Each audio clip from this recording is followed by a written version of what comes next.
नमस्कार, मैं आपके साथ केके राणा। महुआ खबर देख रहे हैं आप और आपका स्वागत है आपके खास कार्यक्रम सियासत में। उत्तर प्रदेश विधानसभा चुनाव का काउंटडाउन शुरू हो चुका है और इसी के साथ सियासी दलों ने अपने अपने मोर्चे खोल दिए हैं या यूं कहें कि संभाल लिए हैं। एआईएमआईएम प्रमुख असदुद्दीन ओवैसी के मुरादाबाद और बहराइच दौरे से पहले बयानबाजी का दौर तेज हो गया। समाजवादी पार्टी कह रही है कि जनता जानती है कि ओवैसी का बिगुल किस मकसद से बचता है, तो वहीं कैबिनेट मंत्री ओम प्रकाश राजभर ने ओवैसी को बहराइच आने से पहले महाराजा सुहेलदेव का इतिहास पढ़ने की नसीहत दे डाली। लेकिन बड़ा सवाल ये कि क्या यूपी चुनाव से पहले इतिहास और पहचान की राजनीति फिर से केंद्र में आ रही है क्या? और क्या ओवैसी का दौरा सिर्फ राजनीतिक विस्तार का प्रयास है या फिर विपक्ष के वोट बैंक में सेंध लगाने की रणनीति? क्या महाराजा सुहेलदेव के अस्तित्व पर सवाल उठाना सिर्फ एक बयान है या इसके पीछे कोई बड़ा राजनीतिक संदेश छिपा है?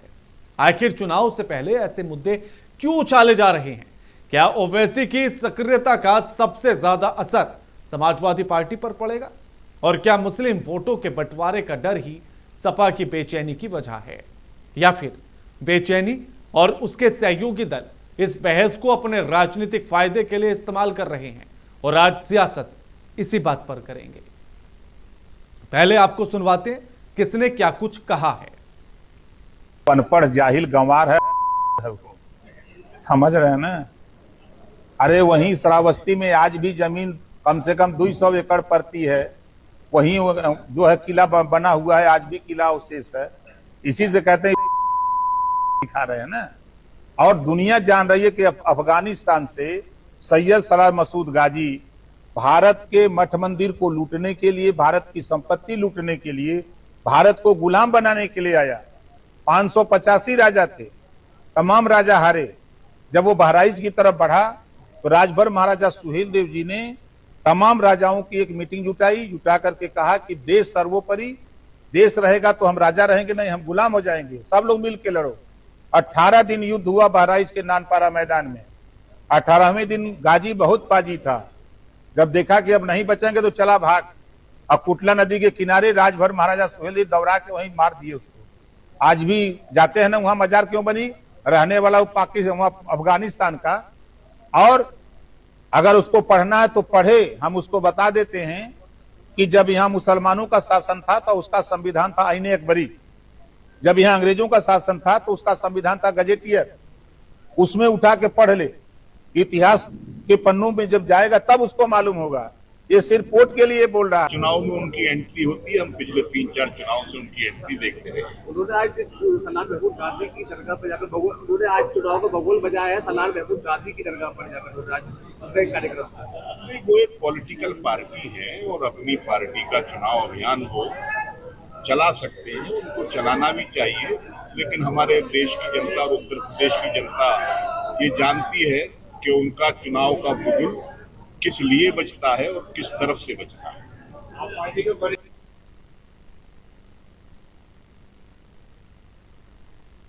अब हमारे साथ जो मेहमान जुड़े हैं उनका परिचय आपसे करते हैं। सीधा स्क्रीन पर ले आइएगा मेहमानों को और सीधे उनसे बात करेंगे और चर्चा की तरफ अब चढ़ेंगे।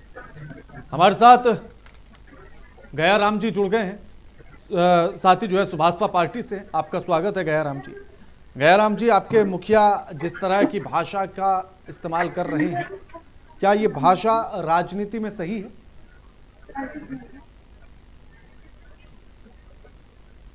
गया राम जी सुन पा रहे हैं क्या? मेरी आवाज जा रही है? बिल्कुल बिल्कुल आ रही है आवाज आपकी।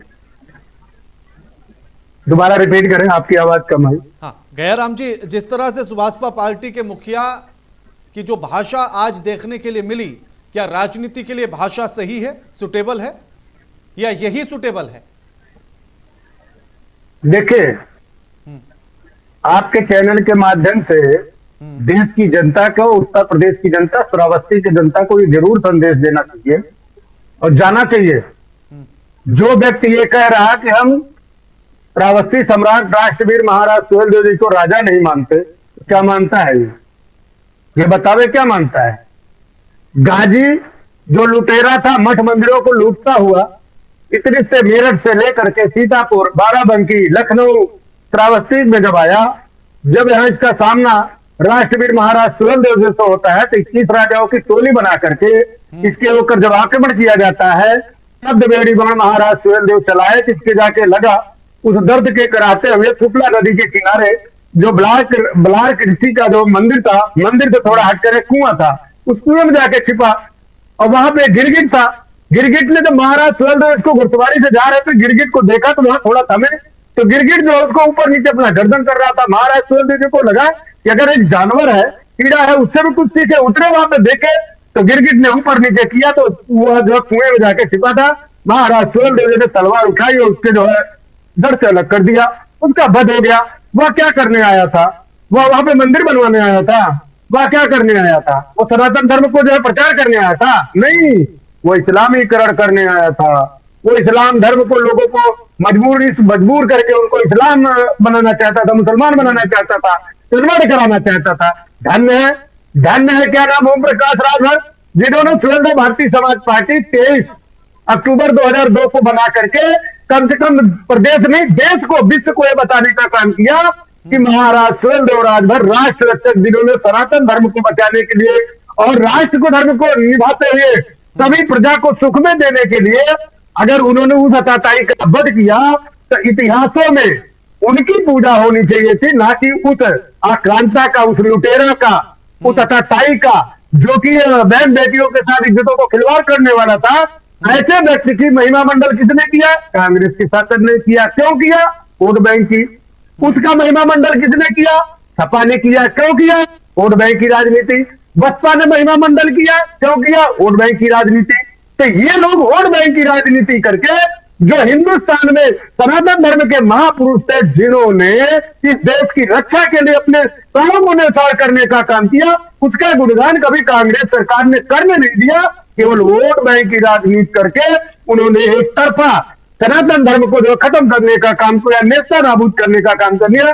धन्यवाद तो मैं तो करता हूं देश के प्रधानमंत्री, धन्यवाद करता हूं उत्तर प्रदेश के मुख्यमंत्री का, जिन्होंने पिछले साल से जहां पे महाराज सुहेलदेव की मेला लगा, धन्यवाद करता हूं। उत्तर प्रदेश 25 करोड़ जनता इस बात को मानती है कि कम से कम जिसका जो हक था उसको योगी जी ने देने का काम किया। तो ये अताताई, लुटेरा, कूर, बहन बेटियों के इज्जत से खिलवाड़ करने वाले ऐसे पाजी लोगों को, ये जो क्या नाम है शौकत अली जैसा गवार, अनपढ़ नहीं, बिल्कुल बेगारा, बेगैरत, जो उत्तर प्रदेश में रह रहा है उसे यही नहीं जानकारी है, इसकी क्यों नहीं है? जाके वहां पढ़ ले, कहता किला नहीं है, ये कहता कि मैं कह रहा हूं ये कहता किला नहीं है। गयाराम जी, बयान तो उनकी पार्टी के एक नेता ने दिया, ओवैसी ने थोड़ी ये बयान दिया। नहीं, आप बताइए उस किस पार्टी का प्रदेश अध्यक्ष है? पाकिस्तान की किसी पार्टी से है? कहा पाकिस्तान की पार्टी का प्रदेश अध्यक्ष है? हिंदुस्तान में जो चुनाव आयोग के द्वारा ओवैसी की पार्टी उनका प्रदेश अध्यक्ष है, वह नालायक ऐसा क्यों बयान दे सकता है? जिसने देश रक्षा किया, सनातन धर्म को बचाया, राष्ट्र को एकजुट करने का काम किया, उसका महिमा मंडल नहीं। जो लुटेरा था, अताताई था, जो अफगानिस्तान उतर के आया, उसी का मामा था जो क्या नाम है मठ मंदिरों को लूटने का काम किया। क्या काम करने आया था? ठीक है। अनिकेत हमारे साथ जुड़ गए हैं। अनिकेत तिवारी हमारे संवाददाता हैं, लखनऊ से हमारे साथ जुड़ गए हैं। अनिकेत, आज जिस तरह से सियासत देखने के लिए मिली, ओम प्रकाश राजभर साहब ने जिस तरह से बयान दिया, तमाम उल्टा सीधा बोला ओवैसी को लेकर, तो एक नया सियासी मोड़ आ गया है। क्या 2027 की तैयारी चल रही है?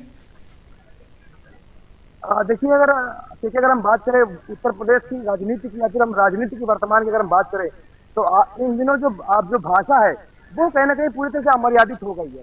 वो किसी एक सियासी दल की हम बात नहीं करेंगे, बल्कि अगर हम देखें सभी जो सियासी दल के तमाम जो प्रवक्ता है या फिर जो नेता है, उनकी जो भाषा है वो कहीं ना कहीं अमर्यादित होती हुई नजर आई है। कई बार ऐसे आप शब्दों का भी प्रयोग हुआ है भाषा शैली के दौरान, देखने को मिला है बयानबाजी के दौरान। ये कहीं ना कहीं अगर हम कहें कि आज जो राजनीति है, जो वो उसकी जो भाषा शैली है, वो कहीं ना कहीं पूरी तरह से बदलती हुई नजर आ रही है। अगर हम पहले की अगर हम राजनीति की अगर हम बात करें, तो तमाम जो पुराने जो राजनेता थे, अगर हम मुलायम सिंह यादव की अगर हम बात करें, अगर हम तमाम वैसे जो पुराने नेता है लालू प्रसाद यादव की अगर बात करें, देखिए तो जब वो जब भाषण देते थे या जब आरोप लगाते थे अपने विपक्षी सेना के लोगों पर, तो चुटकी भरे अंदाज में होता था, और पक्ष भी हंसता था और विपक्ष भी हंसता था। लेकिन आज जिस तरह से बयानबाजी, जिस तरह से आरोप प्रत्यारोपों के बीच में जिस तरह से भाषा शैली प्रयोग की जाती है, तो वो कहीं ना कहीं पूरी तरह से देखने को मिल रहा है कि जो राजनीति प्रभावी हावी होती हुई नजर आ रही है। हालांकि अगर हम सियासी मायने देखें आगामी विधानसभा चुनाव को लेकर, तो सभी सियासी दलों का ये प्रयास है कि एक बड़ा जनाधिकार उत्तर प्रदेश की सियासत पर बनाया जाए। और अगर बात करें विपक्ष की, तो समाजवादी पार्टी के और राष्ट्रीय क्योंकि अध्यक्ष अखिलेश क्योंकि यादव भी क्योंकि अनिकेत अनिकेत आज एक बयान समाजवादी पार्टी की तरफ से भी आया, उसके राज्यसभा सांसद ने बयान दिया और उन्होंने कहा कि सबको पता है कि असदुद्दीन ओवैसी क्यों आ रहे हैं यूपी, क्यों घूम रहे हैं और उनको चुनाव में उतरने का मकसद क्या है। तो क्या डर है इस बात का समाजवादी पार्टी को कि उनका जो एम वोट है उसको खतरा हो सकता है असदुद्दीन ओवैसी के यूपी में चुनाव लड़ने से? अब बिल्कुल देखिए, क्योंकि अगर बात करें समाजवादी पार्टी की, तो निश्चित तौर पर जिस तरह से अखिलेश यादव लगातार पीडीए का नारा दे रहे हैं और अल्पसंख्यक को लेकर साथ चलने की बात लगातार कर रहे हैं। हालांकि अगर बात करें भारतीय जनता पार्टी की, जो वर्तमान में आज केंद्र में जिनकी सत्ता है और कई राज्यों में सरकार बना चुके हैं, तो निश्चित तौर पर अगर मनोबल बीजेपी का बात करें, बीजेपी के मनोबल की देखें, तो निश्चित तौर पर जो बीजेपी का मनोबल इस समय बिल्कुल बढ़ा हुआ है। क्योंकि अगर पिछले चुनाव के नतीजे देखें तो सिर्फ दलित या फिर ब्राह्मण या अन्य समुदाय ने नहीं, बल्कि अल्पसंख्यक वर्ग ने भी बड़ी संख्या में बीजेपी को वोट किया था। शायद यही कारण था कि बड़ा जनाधिकार उत्तर प्रदेश में बीजेपी को मिला और केंद्र में मिला। तो हालांकि अगर बात करें तो बीजेपी को कहना कि पूरा ये विश्वास है, आश्वस्त है कि जो अल्पसंख्यक जो है वो उत्तर प्रदेश का, वो बीजेपी के साथ खड़ा हुआ है। हालांकि अखिलेश यादव जरूर इस बात को वो कहते नजर आते रहे कि अल्पसंख्यकों को इस सरकार में ठगा गया, उनके साथ कोई भी उनके लिए कोई योजना या भी कोई ऐसी चीज अल्पसंख्यकों के लिए नहीं आई है। तो उनके जरूर आरोप आते रहे बीच में इस राजनीतिक सियासत बयानबाजी के दौरान। लेकिन अगर हम बात करें तो अभी जो सियासी पंडितों की अगर हम बात करें तो उनका साफ तौर पर कहना कि जो अल्पसंख्यक है उत्तर प्रदेश का भी वर्तमान में कहना कि बीजेपी के साथ खड़ा हुआ है। शायद यही कारण है कि बीजेपी अपने आप को मजबूत समझ रही है। लेकिन हालांकि जब विधानसभा के चुनाव होंगे उत्तर प्रदेश में, जो निर्णायक नतीजे आएंगे, उसके बाद ये तय हो पाएगा कि जो सियासत है वो किस दिशा में गई है। लेकिन ये जरूर है कि अभी फिलहाल उत्तर प्रदेश में जो बीजेपी की जो पकड़ है वो मजबूत मानी जा रही है। हालांकि अगर बात करें मुखर प्रतिद्वंदी के रूप में, वो जरूर समाजवादी पार्टी है और अखिलेश यादव जरूर पीडीए का नारा देकर एमवाई फैक्टर जरूर जोड़ना चाहते हैं उत्तर प्रदेश में। और शायद इनका एमवाई फैक्टर कितना प्रबल हो पाएगा चुनावों में, ये नतीजे आने के बाद ही तय होगा सके। लेकिन ये जरूर है कि ये सभी खेलों को साथ लाने का प्रयास सभी सियासी खेल करते हुए नजर आ रहे हैं। ठीक है, बिल्कुल। गया राम जी, क्या पूरा मामला 2027 के चुनाव को नजर में रखा जा रहा है, उसको ध्यान दिया जा रहा है और उसके बाद पूरी पटकथा लिखी जा रही है, चाहे ओवैसी के नेता का बयान हो या फिर आपकी तरफ से बोले गए शब्द हो? देखिए, महाराज सुहेलदेव राजभर समाज में पूजनीय है, भगवान की तरह राजभर समाज इनको पूजता है। आज महाराज सुहेलदेव राजभर की जीवनी और चर्चा गूगल में खोजो मिल जाएगा, जिस पटल पे चाहो मिल जाएगा।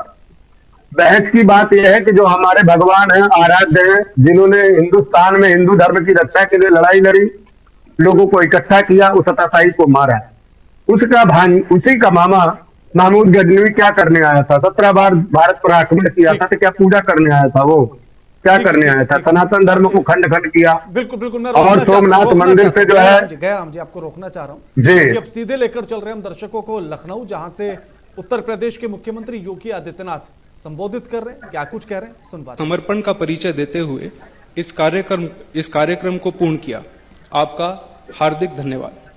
Avika Shri, I am mentioning their names, please help us identify you if you are here in the hall.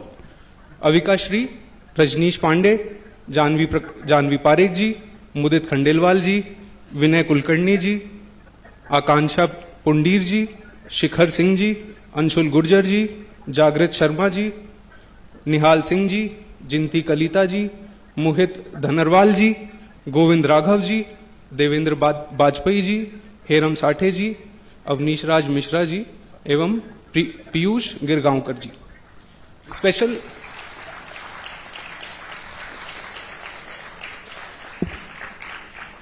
Special mention in this regard goes to Naitik Mule ji, curator of D3, for his unwavering support, और उनके अथक परिश्रम के बिना यह कार्यक्रम बिल्कुल संभव नहीं था। राम जन्मभूमि तीर्थ क्षेत्र न्यास का कृतज्ञतापूर्ण धन्यवाद, जिनके सहयोग से सभी क्रिएटर्स, इन्फ्लुएंसर्स को व्यवस्थाबद्ध तरीके से रामलला के दर्शन का सौभाग्य प्राप्त हुआ। सेंट्रम होटल के मैनेजमेंट और कर्मचारियों को भी व्यवस्था में सहयोग के लिए धन्यवाद। In the end, I would like to request you all to join me in expressing our sincere gratitude to all the social media creators who have taken out time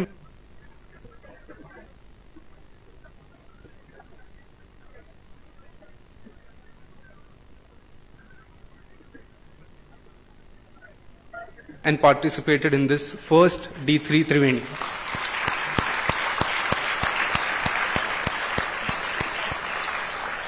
धन्यवाद। इससे पहले कि मैं अपनी वाणी को विराम दूं, एक ऐसी चीज जो हम सबके प्रत्यक्ष है, D3 का लोगो जो हम सबने देखा है क्या, लेकिन हमने सोचा है कि ये दर्शाता क्या है। Before we move on to the culmination, I'd like to throw some light. May आप सबने सोचा होगा, लेकिन मैं भी एक प्रयास कर रहा हूं कि हम उस दिशा में सोचें। यह लोगों में यदि आप देखें तो इसमें यूपी की मीनाकारी है, यदि आप देखें तो इसमें यूपी का त्रिवेणी संगम है, जो यूपी की पावन त्रिवेणी संगम को दर्शाता है। इसमें गुप्त साम्राज्य का चक्रध्वज त्रिवेणी का कार्यक्रम जहां मुख्यमंत्री योगी आदित्यनाथ मौजूद हैं और वहीं पर उस कार्यक्रम में शामिल हुए हैं। अब चर्चा की तरफ लौटेंगे अनिकेत, क्योंकि 2027 का चुनाव जो है वो एकदम सिर पर है। अब ऐसे में लग रहा है कि सभी पार्टियों ने अपने अपना मोर्चा संभाल लिया है। आखिर कितना फायदा, कितना लाभ क्या हर राजनीतिक पार्टी देख रही है इसी आधार पर? अनिकेत,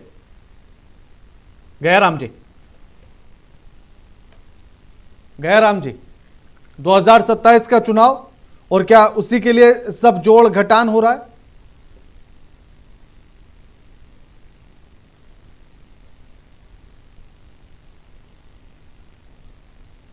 गयाराम जी सुन पा रहे हैं क्या? आवाज मिल रही है गयाराम जी? हेलो, हाँ मिल रहे जी। गयाराम जी, क्या सारा जोड़ घटान 2027 के चुनाव के लिए है और क्या असदुद्दीन ओवैसी से ही सीटें बढ़ेंगी सुभाषपा की? देखिए, मैंने आपको बताया ना, ओवैसी जी चुनाव आयोग के द्वारा उनकी पार्टी है, चुनाव लड़े, उनका स्वागत है। चुनाव लड़ने के लिए पार्टियां बनती हैं, गेंद खेलने और बैटिंग करने के लिए नहीं बनती है। लेकिन आपने जिसको प्रदेश अध्यक्ष बनाया है, फिर आपके माध्यम से संदेश दे रहा हूं, आपने जिसको प्रदेश अध्यक्ष बनाया है वो चुनाव लड़े, संयमता से लड़े, लेकिन किसी महापुरुष के ऊपर अगर उन्होंने कटाक्षेप किया तो उसका रिएक्शन जरूर मिलेगा। ये बार बार इसलिए हम बर्दाश्त नहीं कर पाएंगे, किसी कीमत पर कभी बर्दाश्त हो ही नहीं सकता, बर्दाश्त नहीं कर पाएंगे। क्योंकि हमारे महापुरुष, हमारे आराध्य, हमारे भगवान है, हम उनको पूजते हैं, दिल में बसाते हैं, उनकी महिमा, उनकी चर्चा करते हैं, उनको इतिहासों में दर्ज उनके किए हुए कामों को हम लोग उससे ज्ञानवर्धन मिलता है। उत्तर प्रदेश में देश की जनता में ये चर्चा का विषय होना चाहिए था। धन्यवाद करता हूं उत्तर प्रदेश के मुख्यमंत्री का, जिन्होंने मेला लगाने का काम किया। धन्यवाद करता हूं उत्तर प्रदेश के मुख्यमंत्री का, जो किराना गाजी मियां का मेला लगाया करते थे हर जिले में, उन्होंने बंद कराने का काम किया। ठीक है, ऐसे लोगों को महिमा मिलना होगा। तमाम बातचीत करने के लिए, अपना कीमती समय देने के लिए अनिकेत आपका भी शुक्रिया। तमाम बातचीत और जानकारी साझा करने के लिए। सियासत में फिलहाल इतना ही। नमस्कार।